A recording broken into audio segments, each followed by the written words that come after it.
ಪ್ರತಿ ತಿಂಗಳು ಪಿಂಚಣಿ ಹಣವನ್ನು ಪಡಿತಕ್ಕಂತಹ ಪಿಂಚಣಿದಾರರಿಗೆ ಇದೀಗ ಏಪ್ರಿಲ್ ತಿಂಗಳ ಪಿಂಚಣಿ ಹಣಕ್ಕೆ ಸಂಬಂಧಪಟ್ಟಂತೆ ಒಂದು ಮಹತ್ವದ ಮಾಹಿತಿ ಆದರೆ ಬಂದಿದೆ. ಸೊ ಬನ್ನಿ ಅದರ ಬಗ್ಗೆ ನಾವು ಈ ವಿಡಿಯೋದಲ್ಲಿ ಇನ್ಫಾರ್ಮೇಷನನ್ನು ತಿಳ್ಕೊತಾ ಹೋಗೋಣ.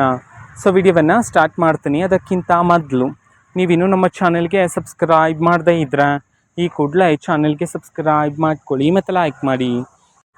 ಸೊ ಈಗ ನಾವು ಇನ್ಫಾರ್ಮೇಷನನ್ನು ತಿಳ್ಕೊತಾ ಹೋಗೋಣ. ಸೊ ನೋಡಿ, ಇವತ್ತು ಅಂತಂದರೆ ದಿನಾಂಕ 6/5/2026 ಇವತ್ತು ಪಿಂಚಣಿದಾರರ ಖಾತೆಗೆ ಏಪ್ರಿಲ್ ತಿಂಗಳ ಪಿಂಚಣಿ ಹಣವನ್ನು ಬಿಡುಗಡೆ ಮಾಡೋದಕ್ಕೆ ಸಂಬಂಧಪಟ್ಟಂತೆ ಇದೀಗ ಮಾಹಿತಿಯನ್ನು ತಿಳಿಸಿರ್ತಕ್ಕಂಥದ್ದು.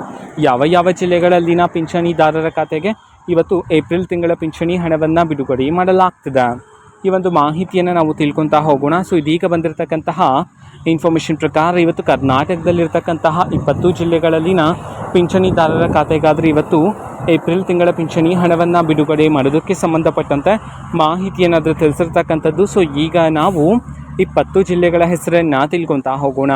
ಮೊದಲಿಗೆ ಚಾಮರಾಜನಗರ, ಚಿಕ್ಕಬಳ್ಳಾಪುರ, ಚಿಕ್ಕಮಗಳೂರು, ಚಿತ್ರದುರ್ಗ, ಬೆಳಗಾವಿ, ಬಾಗಲಕೋಟೆ, ಬಳ್ಳಾರಿ, ಬೀದರ್, ಬೆಂಗಳೂರು ನಗರ, ಬೆಂಗಳೂರು ಗ್ರಾಮಾಂತರ, ಗದಗ, ಹಾಸನ, ಹಾವೇರಿ, ಕಲಬುರಗಿ, ಕೊಡಗು, ಕೋಲಾರ, ಕೊಪ್ಪಳ, ಮಂಡ್ಯ, ಮೈಸೂರು, ಯಾದಗಿರಿ.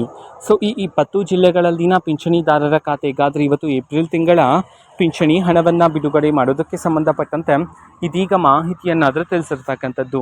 ಓಕೆನಾ. ಸೊ ಇದು ಇವತ್ತಿನ ಒಂದು ವಿಡಿಯೋ ಇದೆ. ಈ ರೀತಿ ಇನ್ನು ಹಲವಾರು ಯೋಜನೆಗಳಿಗೆ ಸಂಬಂಧಪಟ್ಟಂತೆ ಮಾಹಿತಿ ಬಂದ ನಂತರ ಆದಷ್ಟು ಬೇಗ ನಾನು ನಿಮಗೆ ಇನ್ಫಾರ್ಮೇಷನನ್ನು ತಿಳಿಸ್ತೇನೆ. ಅದಕ್ಕೋಸ್ಕರ ಚಾನಲ್ಗೆ ಸಬ್ಸ್ಕ್ರೈಬ್ ಮಾಡ್ಕೊಳ್ಳಿ. ಮತ್ತೀಗ ನಾವು ಫೇಸ್ಬುಕ್ಕಲ್ಲೂ ಸಹ ಈಗ ವಿಡಿಯೋಸ್ಗಳನ್ನು ಅಪ್ಲೋಡ್ ಮಾಡ್ತಿದ್ದೀವಿ. ಫೇಸ್ಬುಕ್ ಚಾನಲ್ ಲಿಂಕನ್ನು ಡಿಸ್ಕ್ರಿಪ್ಷನ್ ಬಾಕ್ಸಲ್ಲಿ ಕೊಟ್ಟಿರ್ತೀನಿ, ಕ್ಲಿಕ್ ಮಾಡಿಬಿಟ್ಟು ಫಾಲೋ ಮಾಡಿ. ಓಕೆನಾ. So thank you, bye.